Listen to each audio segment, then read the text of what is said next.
नमस्कार दोस्तों, आज हम बात करेंगे मल्टीपल माइलोमा के बारे में। आज हम लोग जानेंगे मल्टीपल माइलोमा क्या है, इसके क्या कारण हैं, क्या इसके साइन सिम्टम्स हैं, क्या इसका डायग्नोसिस है तथा क्या इसका ट्रीटमेंट है। तो आइए जानते हैं व्हाट इज मल्टीपल माइलोमा।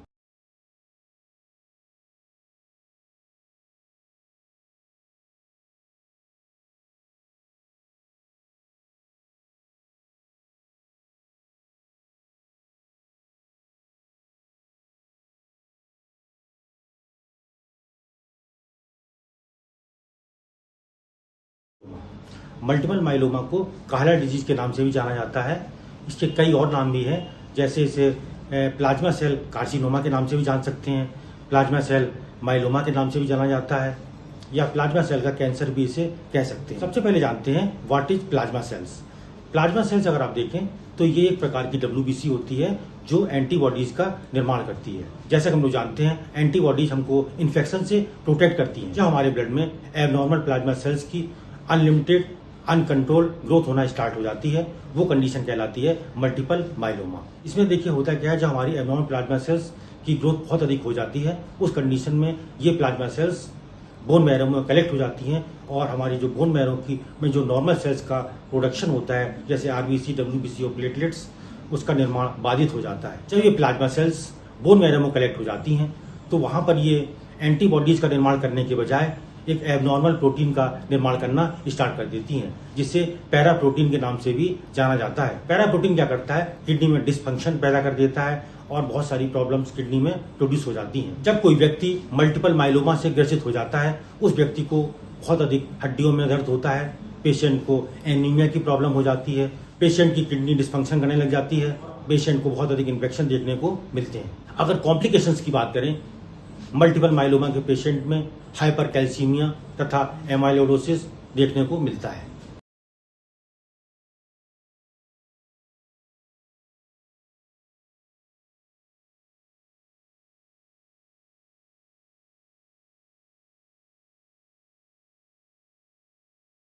आइए बात करते हैं causes of multiple myeloma. Multiple myeloma का कोई भी एग्जैक्ट कॉज नहीं है। अगर हम लोग मल्टीपल माइलोमा के पॉसिबल कॉजेज की बात करें तो मुख्य रूप से मोनोक्लोनल गामापैथी ऑफ अनडिटरमाइंड सिग्निफिकेंस, जिसे शॉर्ट में MGUS के नाम से जाना जाता है। इसमें क्या होता है, इसमें हमारी जो है किडनी फंक्शन करना बंद कर देती है। इस कारण है हमारा एक्सपोजर ऑफ सर्टेन केमिकल्स। कभी कभी बहुत सारे केमिकल के साइड इफेक्ट के कारण भी मल्टीपल माइलोमा हो सकता है। नेक्स्ट हमारा एक्सपोजर ऑफ आयनाइजिंग रेडिएशन। अगर किसी पेशेंट ने कैंसर ट्रीटमेंट के लिए आयनाइजिंग रेडिएशन करवाया है, उस कंडीशन में भी मल्टीपल माइलोमा हो सकता है। नेक्स्ट हमारा फैमिली हिस्ट्री। यदि किसी की फैमिली में मल्टीपल माइलोमा की कंडीशन रही है, उस कंडीशन में भी मल्टीपल माइलोमा हो सकता है। नेक्स्ट हमारा ओबेसिटी। यदि कोई पेशेंट मोटा है, उस कंडीशन में भी मल्टीपल माइलोमा होने के चांसेस काफी अधिक हो जाते हैं। यदि कोई पेशेंट काला है या सांवला है, उस कंडीशन में मल्टीपल माइलोमा के चांसेस दुगने हो जाते हैं व्हाइट पर्सन की अपेक्षा। जो लोग ज्यादा गोरे होते हैं उनकी अपेक्षा काले लोगों को इसकी संभावनाएं दुगनी होती हैं। नेक्स्ट हमारा एज। अगर एज की बात करें तो 50 वर्ष से अधिक उम्र के लोगों में ये बहुत अधिक देखने को मिलता है। नेक्स्ट हमारा जेंडर। ये पुरुषों में बहुत अधिक देखने को मिलता है महिलाओं की अपेक्षा।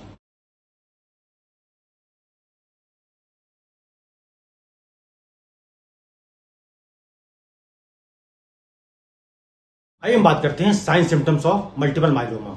मल्टीपल माइलोमा में निम्न साइन सिम्टम देखने को मिल सकते हैं। सबसे पहला साइन सिम्टम है पेशेंट को हड्डियों में बहुत अधिक पेन होता है। नेक्स्ट हमारा पेशेंट की किडनी में डिसफंक्शन हो जाता है और पेशेंट की किडनी सही ढंग से काम नहीं करती है। नेक्स्ट हमारा एनीमिया, पेशेंट को ब्लड की कमी हो जाती है। नेक्स्ट हमारा इन्फेक्शन, पेशेंट को बहुत जल्दी जल्दी इन्फेक्शन होना स्टार्ट हो जाते हैं।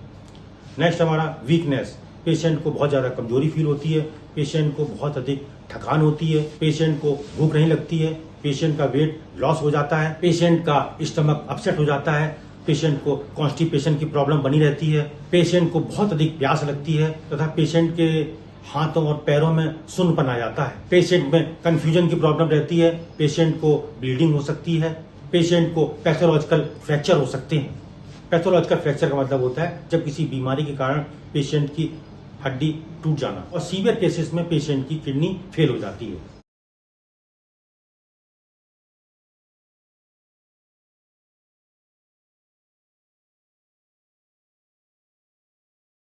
आइए हम बात करते हैं diagnosis of multiple myeloma. Multiple myeloma को निम्न प्रकार डायग्नोज कर सकते हैं। सबसे पहले फिजिकल एग्जामिनेशन के द्वारा, नेक्स्ट हमारा हिस्ट्री कलेक्शन के द्वारा, नेक्स्ट हमारा पेशेंट की सीबीसी कराई जा सकती है। सीबीसी का मतलब होता है कंप्लीट ब्लड काउंट टेस्ट।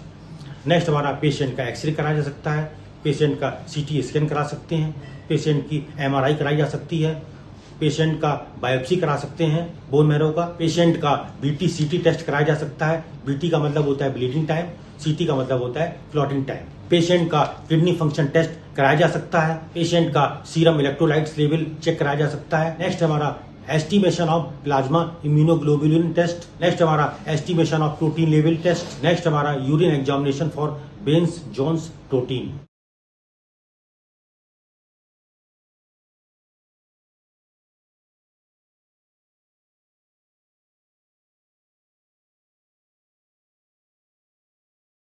आइए हम बात करते हैं treatment of multiple myeloma. Multiple myeloma को निम्न प्रकार ट्रीट कर सकते हैं। सबसे पहले कीमोथेरेपी के द्वारा।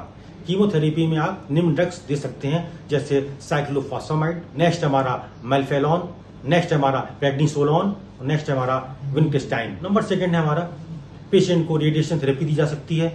नेक्स्ट हमारा पेशेंट को टारगेटेड थेरेपी दे सकते हैं, पेशेंट को इम्यूनोथेरेपी प्रोवाइड की जा सकती है, पेशेंट को कॉर्टिकोस्टेरॉइड प्रोवाइड किया सकते हैं। यदि कोई पेशेंट किसका किडनी फेलियर हो गया है, उस कंडीशन में पेशेंट की डायलिसिस भी की जा सकती है। यदि कोई पेशेंट हाइपर कैल्सीमिया का है, उस कंडीशन में एंटी कैल्शियम एजेंट प्रोवाइड किए जा सकते हैं। यदि किसी पेशेंट को इन्फेक्शन है, उस कंडीशन में पेशेंट को एंटीबायोटिक्स प्रोवाइड किए जा सकते हैं। पेशेंट का फ्लूइड इंटेक काफी बढ़ाया जा सकता है, जो लगभग 3 लीटर पर डे से अधिक हो सकता है। पेशेंट को car T cells therapy provide की जा सकती है।